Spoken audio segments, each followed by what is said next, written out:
paint of the vastness of Australia perhaps just don't hit home enough. The people up there love it, but some people from the city and communities don't. They think it's just endless nothing. It's been almost 4 weeks since Gus Lamont disappeared from his family's property 40 kilometres south of Yunta in South Australia's outback.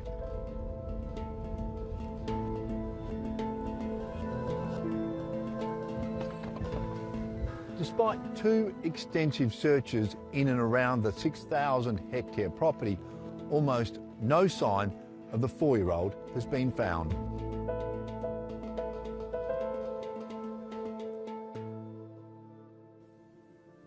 Ruth Whittle has been the Mayor of Peterborough, the area's major community centre, for 34 years. If you have a conversation over a coffee or in the supermarket or down the street, someone mentions it sooner or later.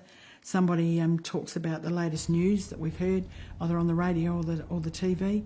We're all holding our breath, hoping that day by day something is going to happen.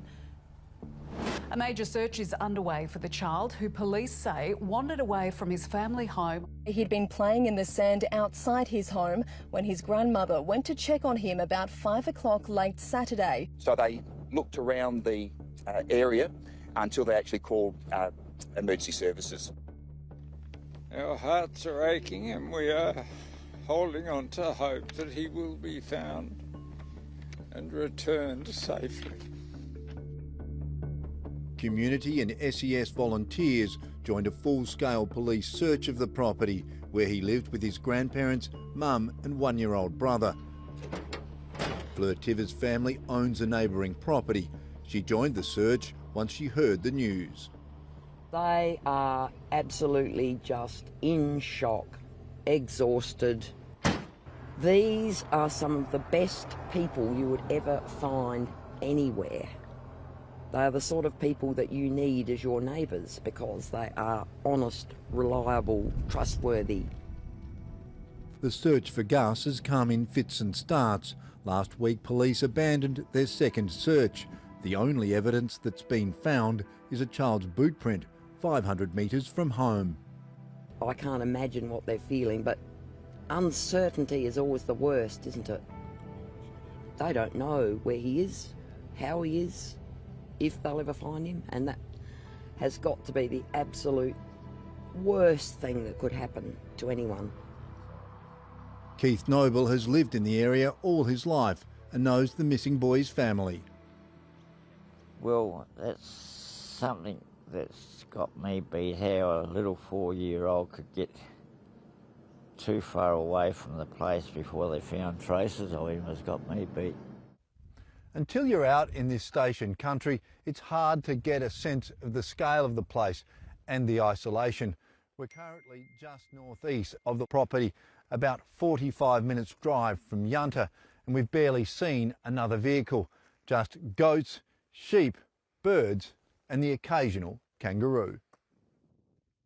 It's a huge area, and yet no evidence has been found, even though there's been a very detailed and lengthy search by police and other experts to try and locate Gus. So this is a particularly unusual case that they've searched for so long and yet nothing has been discovered to indicate where Gus may be. Police say they're investigating all the circumstances surrounding the 4-year-old's disappearance. I think we've learnt in this country from other missing child investigations, namely William Tyrrell, that all of the potential scenarios, so misadventure and third-party involvement, have to be considered from the beginning. So they would be running all lines of inquiry simultaneously until the evidence dictates which of those is most likely. Investigators say there's no evidence to suggest that a stranger took Gus.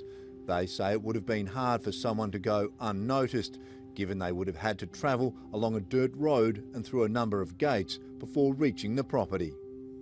There is no evidence to suggest any other circumstances that might have resulted in Gus not being located. There is nothing to suggest foul play.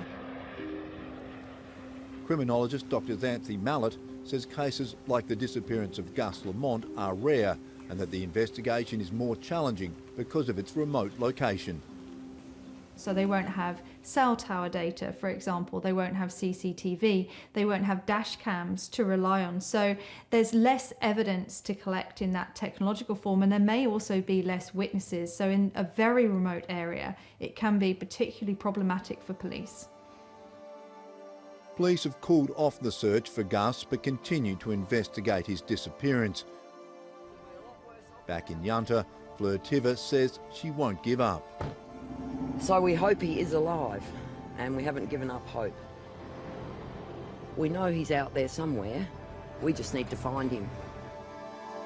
To me, at the present moment, it's a mystery. I can't see what they're going to do about it.